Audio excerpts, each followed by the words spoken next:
அன்பை பாடும். என் நாவும் நாமம் போற்றும். என் இதயம் உம்மில் மகிழும். எனக்கென்றும் நீர் போதும். இயேசு கிறிஸ்துவின் இனிய நாமத்தில் உங்களை வாழ்த்துகிறேன். கர்த்தர் நல்லவர். கர்த்தர் உங்கள் ஒவ்வொருவரையும் ஆசீர்வதித்து பாதுகாப்பாராக. ஏசாயா 38வது அதிகாரம் 15வது வசனத்தின் முதற் பகுதி. நான் என்ன சொல்லுவேன்? அவர் எனக்கு வாக்கு அருளினார், அந்த பிரகாரமே செய்தார். கர்த்தருடைய பரிசுத்த நாமம் மகிமைப்படுவதாக. எசேக்கியா மரணத்துக்கு ஏதுவான வியாதியாயிருக்கிறான். அப்பொழுது அவன் நினைத்த காரியம் என்னவென்றால், அவனே சொல்லுகிறான், அதனுடைய 12-13 வசனங்களிலே, என் ஆயுசு மேய்ப்பனுடைய கூடாரத்தை போல என்னை விட்டு பகிர்ந்து போகிறது. நெய்கிறவன் பாவை அறுக்கிறது போல என் ஜீவனை அறுக்க கொடுக்கிறேன். என்னை பாவிலிருந்து அறுத்து விடுகிறார். இன்று இரவுக்குள்ளே என்னை முடிவடைய பண்ணுவீர். விடியற்காலம் மட்டும் நான் எண்ணமிட்டு கொண்டிருந்தேன். இதுதான் என்னுடைய கடைசி இரவு. இன்று இரவோடு என் கதை முடிய போகிறது என்று எசேக்கியா எண்ணமிட்டு கொண்டிருந்த போது அடுத்து சொல்லுகிற வார்த்தை, நான் என்ன சொல்லுவேன்? அவர் எனக்கு வாக்கு அருளினார், அந்த பிரகாரமே செய்தார். அவர் அருளின வாக்கு என்ன?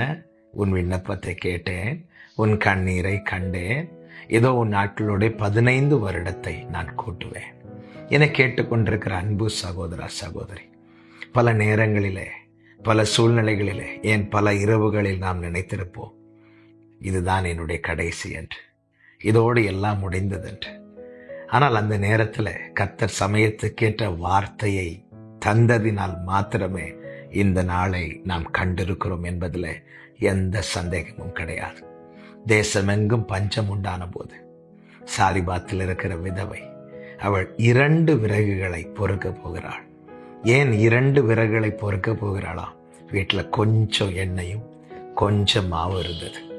அவளே சொல்லுகிற வார்த்தை 1 ராஜாக்கள் 17வது அதிகாரம் 12வது வசனத்தில், அதற்கு அவள், பானையில் 1 பிடி மாவும் கலயத்தில் கொஞ்சம் எண்ணெயுமே அல்லாமல் என்னிடத்தில் 1 அடையும் இல்லை என்று உம்முடைய தேவனாகிய கர்த்தருடைய ஜீவனை கொண்டு சொல்லுகிறேன். இதோ நானும் என் குமாரனும் சாப்பிட்டு செத்து போக அதை எனக்கும் அவனுக்கும் ஆயத்தப்படுத்துகிறதற்கு 2 விறகு பொறுக்குகிறேன் என்றாள். பாருங்கள், அவள் என்ன நினைக்கிறாள்? இருக்கிற இந்த கொஞ்சம் எண்ணெய், கொஞ்சம் மாவு, இதுதான் என்னுடைய கடைசி, இதற்கு பிறகு ஒன்றுமே இல்லை. அவள் தன்னுடைய கடைசி என்று எண்ணிக்கொண்டிருந்த வேளையில் விறகு பொறுக்க போகிறாள். விறகு பொறுக்க போகும்போது என்ன மனநிலைமையில போயிருப்பாள்? இதுதான் நான் விறகு எடுக்கிறது கடைசியா இருக்கும், இனி எனக்கு விறகு எடுக்க வாய்ப்பில்லை. ஏன்? அதற்கான மாவோ எண்ணெயோ ஒன்றுமே இல்லை. இதுதான் கடைசி, இதுதான் கடைசி என்று நினைத்திருந்த வேளையில் எலியா தீர்க்கதரிசி வந்து நிற்கிறார். யார் தீர்க்கதரிசி?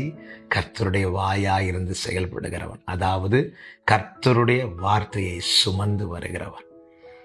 சமயத்துக்கேற்ற வார்த்தையை தந்து இளைப்படைந்தவனை தேற்றுகிறவர் நாம் ஆராதிக்கிற தேவன். அவள் கடைசி என்று நினைத்த நேரத்தில் கர்த்தர் எலியாவை அங்கே கொண்டு வந்து நிறுத்தினார். எலியாவை கொண்டு வந்து நிறுத்தினார் என்றால் கர்த்தருடைய வார்த்தையை கர்த்தர் அங்கே வெளிப்படுத்தினார், விளங்க பண்ணினார். என்ன தெரியுமா? நீ நினைத்திருக்கலாம் இது உன்னுடைய கடைசி என்று. இல்லை, இது உன்னுடைய கடைசி அல்ல.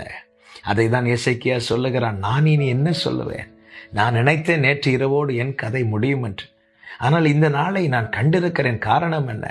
காரணம், அவர் எனக்கு வாக்கு அருளினார், அந்த பிரகாரமே செய்தார். பல சூழ்நிலைகளிலே நினைத்திருப்போம் இதுதான் கடைசி என்று. பல இரவுல நினைத்திருப்போம் இதுதான் கடைசி என்று. ஆனால் அந்தந்த நேரத்தில் கர்த்தர் நமக்கு வேண்டிய வார்த்தைகளை தந்ததினால் மட்டுமே இன்றும் இருக்கிறோம். கைவிட மாட்டார். சொன்னதை செய்யும் அளவும் கைவிட மாட்டேன் என்று சொன்னவர் கைவிட மாட்டார். கடைசி வரை நடத்தி சொல்லுவார். இங்கே காண வேண்டியதை இங்கே காண வைப்பார், அங்கே காண வேண்டியதை அங்கே காண வைப்பார்.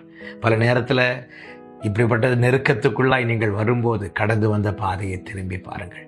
இதை விட பல நெருக்கமான சூழ்நிலையிலெல்லாம் கர்த்தர் நம்மை தாண்டி வர வைத்தார். இதோடு முடிந்ததென்று நம்முடைய வாழ்க்கை தீபம் மங்கின போது வார்த்தை என்னும் எண்ணெயை ஊற்றி அதை மீண்டும் எரிய வைத்தார். இது கடைசியா என்ற கேள்வியோடு யார் இருந்தாலும் இந்த நாளில் இந்த சத்தத்தை உங்கள் காதுகளிலே கேட்க பண்ணுகிறார். நீ முடிந்ததென்று நினைக்கிற இடத்துல புதிய துவக்கத்தை தர தேவன் வல்லவராயிருக்கிறார். அப்படியே கர்த்தர் உங்களுக்கு செய்து ஆசீர்வதிப்பாராக. நல்ல தகப்பனே, நீ நல்லவரப்பா. உம்மழகான கண்கள் என்னை கண்டதாலே முடிந்ததென்று நினைத்த நான் உயிர் வாழ்கின்றேன். உம்மழகான கண்கள் என்னை கண்டதாலே முடிந்ததென்று நினைத்த நான் உயிர் வாழ்கின்றேன். பல நேரங்கள் நினைத்தது உண்டு, இதுதான் கடைசி என்று. ஆனால் சமயத்தை கேட்ட வார்த்தையை தந்து எங்களை தேற்றி எங்களை பலப்படுத்தி இதுவரை கொண்டு வந்த தயவுக்காய் ஸ்தோத்திரம். உங்க கிருபை பெரியது. நன்றி செலுத்துகிறோம். ஒவ்வொருவரையும் ஆட்கொள்ளும், ஆசீர்வதியும். இயேசு கிறிஸ்துவின் நாமத்தில் பிதாவே, ஆமென்.